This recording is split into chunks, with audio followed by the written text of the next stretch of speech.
Alright, hello everyone and good afternoon. My name is Lindsay Davis. And before I discuss my topic with you all today, I have a very important question. So tell me, who here, and raise your hand to answer, can say that they've been on a trip that they can easily say is probably the most memorable trip because of all the fun memories, wonderful things they did up there, and they can easily, without hesitation, say that they'd love to go back one day? Just raise your hand to answer. All right, I got some hands, got almost everybody, that's great. All right, well, I have also been to such a place, and the place that I went to that was exactly how I described to you all is the one and only Charleston, South Carolina.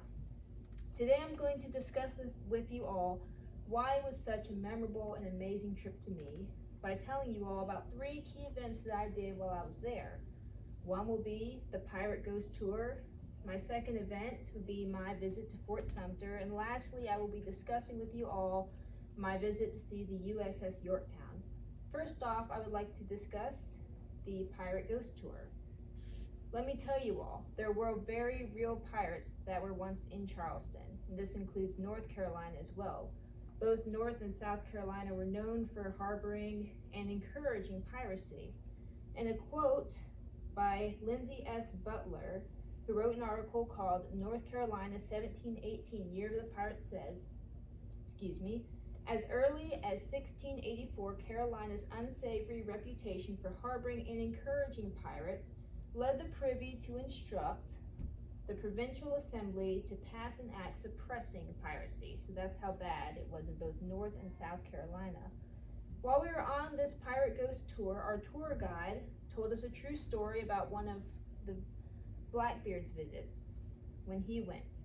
And the story started, of course, with Blackbeard and his crew coming to Charleston, and they had a very urgent need. They needed medicine, and they needed it fast because all of Blackbeard's crew had STDs. And if you do not know what that disease is, you can research it on your own time because I'm not going to get into any nitty-gritty details about it. So, yes, it was an interesting disease. So they went to Charleston for medicine, and in order to get this medicine, Blackbeard came up with a plan that only himself and any other pirate would come up with. He took a bunch of people and held them hostage in a bar, and while we were there, our tour guide pointed out the very bar that they were at and that they were held at. And so he would not let these hostages go until the government gave him the medicine that he needed. So the government gave him the medicine, and he let the crew go. However, he let them all go naked, men and women. And they ran around the streets, and he pointed us all the streets that they ran around. So that was an interesting story, and as you can see, it stuck with me pretty well.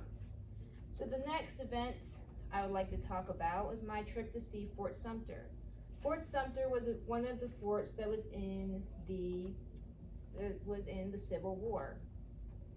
An article by Mark Percy says, We are not enemies, an analysis of textbook depictions of Fort Sumter in the beginning of the Civil War says, at 3 p.m. the lead vessel reached the buoy and the guns of Fort Sumter opened on gunboats.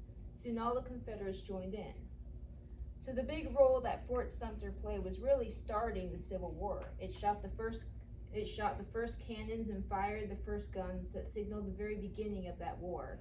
And we got to see the cannons, and if I remember correctly, while we were up there, they even fired one, which was really cool. Lastly, I'm going to tell you all about seeing the USS Yorktown. The USS Yorktown was an aircraft carrier in World War II, and it was known for its resilience and a description by Price Mark, who created an article called Massive World War II Mural Found Intact on the Walls of the USS Yorktown, sunk in 1942, says, the USS Yorktown was 809 feet long, carrying about 2,200 personnel, and its demise was the stuff of legend. So as I said before, this ship was known for its resilience because it took several fatal blows from bombs from the Japanese during the Battle of Midway in June of 1942. So an amazing, strong, and powerful ship. So in conclusion, we discussed today about all the fond memories and things that I created during my travels to see Charleston, South Carolina, and how it is just a wonderful place that if any of y'all would want to go, I assure you that you would also make some fantastic memories. So thank you all very much for having me, and I'll see you all soon.